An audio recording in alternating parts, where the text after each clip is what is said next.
In the days leading up to election, members of the esteemed polling class were predicting the GOP could lose up to 20 seats in the House. Just like in 2016, these geniuses totally misread the American people. As of this moment, the GOP has flipped 8 seats so far, with more wins on the way. Meanwhile, not a single GOP incumbent has lost. This red wave will... Stephen Ben-Nun here with Israeli News Live. Interesting point right there that Fox makes here. And, I have to admit, guys, myself, I am definitely not a supporter when it comes to President Trump in this campaign, nor am I a supporter of Biden for that matter either. Make sure I make that clear, neither one. I realize that we're being played on both sides, but I have to say, though, this is such a weird election. And I haven't said anything much because of the fact, of course, we've been in the process of the move here, things like that going on. But even if you look at the fact that they flipped these 8 seats in the Senate, things like that, doesn't that make you question then the election process and this sudden surge of Biden support through mail-in ballots? I still believe, and of course I realize there is that possibility that Biden could become president, and if that's what the elite have in mind, that's who's going to get it. But I think that we're being played. I think they're going to let the people think that Biden wins, or that make it look like he actually won, and then it'll get taken away from him, only to fuel this bitter divide in the nation, to destroy this nation, to destroy the people, and to give certain entities in the Middle East there and certain religious preferences there that want to see the destruction of Esau by every means possible. In other words, Christianity, much like what we see going on in Armenia right now with Azerbaijan. And of course, you can only imagine which country is supporting Azerbaijan in the beheading of Christians. So these are the things that are troubling me. And then, of course, we ended up with this article that came out the day of the election. I want to thank Brother Charles for sending this to me here. Donald J. Trump, champion of Noahide Law. And you go into this article, and they lift him up as being the greatest president ever to, as it says in the second paragraph, this Tuesday's elections presents 2 clear choices of how to shape the American moral landscape. One which is based on God's eternal law while allowing the individual freedom, and another one based on the globalist dogma imposed by social media and the mainstream media. How much have we warned you guys about Noahide Laws? And yet Israel National News is telling you that Trump is the greatest champion of Noahide Laws. Well, listen, I was just on with June Knight, Dr. June Knight, on her program there for well over an hour. I guess about an hour and a half or so. And we went into these topics here. And June really brought out some very good points as well. She's going to be sending us that broadcast hopefully later tonight, probably tomorrow before I can get it posted. But I wanted to share a few things with you, though, while we wait for that interview to where we can get it, or you can watch it there on June's program, either one. But I wanted to share some things with you real quick here before I turn in for the night. Another disturbing news that's going on as well. BBC is reporting that Israel is rebuked for the biggest demolition of Palestinian homes in years. This wasn't just Palestinian homes. These were the Bedouins that live inside of the West Bank there. Bedouins, it says here that 73 people, including 41 children, were made homeless when their dwellings were knocked down in the Bedouin settlement of Kirbet Humsa in the Jordan Valley, and the UN said the Israeli military and structures have been built illegally, according to what the Israeli military was claiming. But the UN called the Israeli actions a grave breach of international law. It's not just a breach of international law; it's a breach of common decency and humanity. If you've ever lived in Israel or ever knew Bedouins, these are some of the kindest people you could ever meet, ever want to be around. And I have only known the kindest of people amongst the Bedouin people. And they never would cheat you either. I knew one Bedouin, he would come to Jerusalem to bring his camel for people to do camel rides and stuff. He would treat you like a brother. And he never would ask more than 10 shekels, whereas a lot of Palestinians would charge you 300 shekels to do the same camel ride, but not the Bedouin people. They still live in the tents as the way Abraham did when he was roaming this land, somewhat, oh gosh, I forget, what, 4,000 years ago.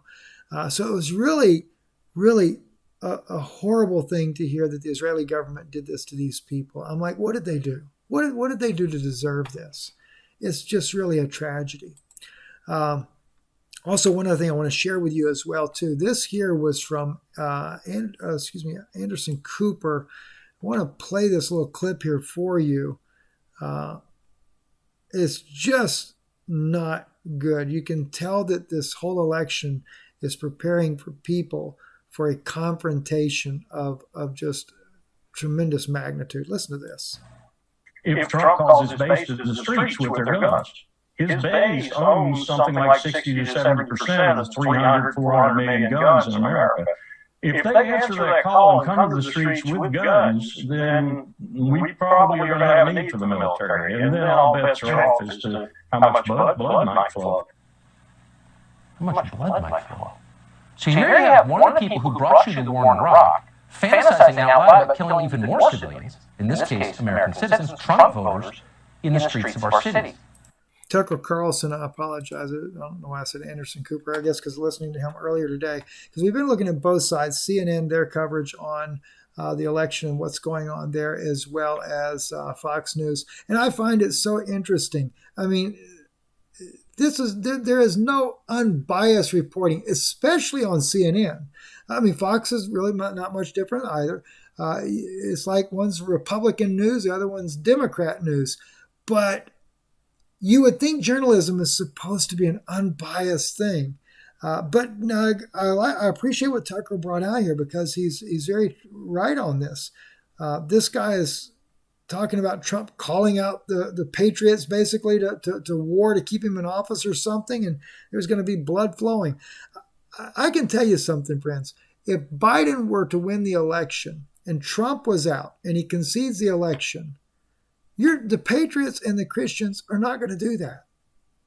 But one thing we do know, though, there's been so much rhetoric brought out on the left. If Trump gets into office, there is going to be a price to pay. And that is all being pushed by this agenda of destroying Esau. Ishmael destroying Esau. But in the case here, they're going to use BLM and Antifa to do it instead. And who's going to be the target? Christians are going to be the target. Why? Because Christians are construed as supporting Trump and the agenda that he has. And it just doesn't look good. It doesn't look good at all, friends. Very, very, very troubling situation. Anyway, moving along here, just like I said, I wanted to share a few things with you, and I was trying to see what else it was that I had up here. Trump advances 2.9 billion drone sale to the United Arab Emirates.